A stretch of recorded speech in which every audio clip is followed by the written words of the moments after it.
Yes, you're with me. It's the trail. Now, I don't think I've done one of these for a little while, so here we go. The tale from the trail. Very grey today. I think the tale from the trail, it really brings me on to sort of my memories of what happened in business when I was younger and the people that helped me and how I got through times and was making decisions on whims and not structured and wasn't reading books. And it was just, there's an element of luck in there, but I think you make your own luck by going up a rabbit hole with some of it in your gut feeling. And I think you should never leave your gut out of what you really think about something. There's a struggle to be just bloody delusional, but your first senses of what that could be like is very good. There's a great book by Malcolm Gladwell called Blink. I do highly recommend his books. He was first very famous for his book called The Tipping Point, that people might know, but he's done David and Goliath, loads of books. Look him up. Malcolm Gladwell. He's a great author, American guy, a good commentator on life and people. When you're getting yourself forward and reaching out for advice with people, make notes. We can't remember it all and retain it. Take notes in your books and be a student of your craft. And your craft is actually you. You are it. You're actually working hard on you and you becoming a better person.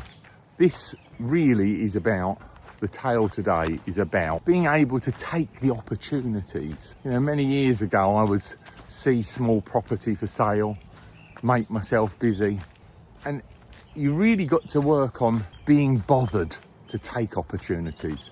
I saw a garden centre that was for sale end up being over a 12 to 14 million pound deal that hatched out after about 6 years of buying it, running it and then flipping it for development. And it all started with a small opportunity, looking something up online, commercial properties for sale in your local area. And when I came to it, the place had been up for sale for over a year and nobody had gone forward. And that brings up questions. Why has no one done it? Why should I be doing it? And you have to question yourself to what you might do. Oh, we have the sticky trail. Hang on.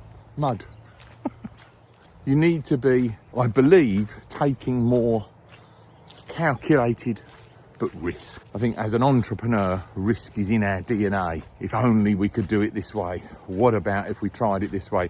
Finding a different way of creating blue oceans of opportunity in an existing market or an existing area. Finding the little bit of nugget of twist and juice that you can put onto something. We had planning on a big lump of land that we owned. We really went to work on finding out all the local councillors, the local people that can make decisions, and targeted them, went out for them to find them, speak to them, ask them what their opinions were. We knew this would be coming in front of them, but we wanted to get to know them before it came in front of them so they could meet us and realise that we weren't some dodgy developer trying to rip everybody off, but we actually had something to make better for the community. And that's really back to, the tale from the trail today is about being bothered, going that, extra 3 hours of work on the internet to find out information about a subject that you don't know and what the possibilities might be. And I've done this with things on projects that have never come to anything, but it wasn't a waste of time. It was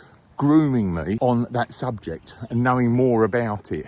And, for me as a dyslexic, the intervention of the internet and YouTube, being able to look stuff up and ask questions on blogs and talk to people that are right deep in the field and give you more steerage to what those subjects might be. You must be quite convinced of your abilities and you must be quite convinced of your inabilities. If you've got those inabilities, then bring in specialists to help you.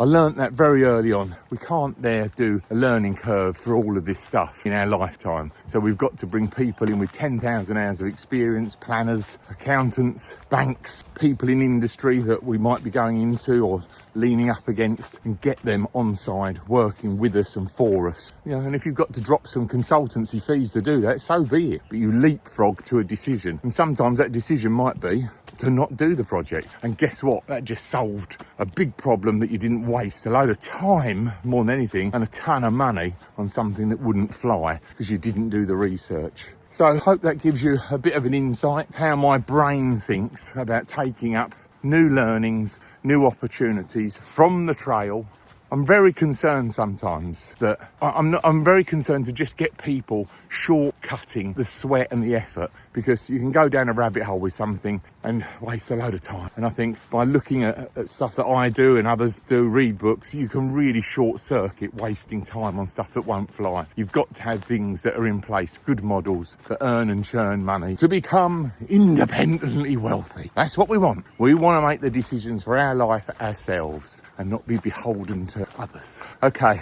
if I'm very lucky, I will see you again on the Tale from the Trail.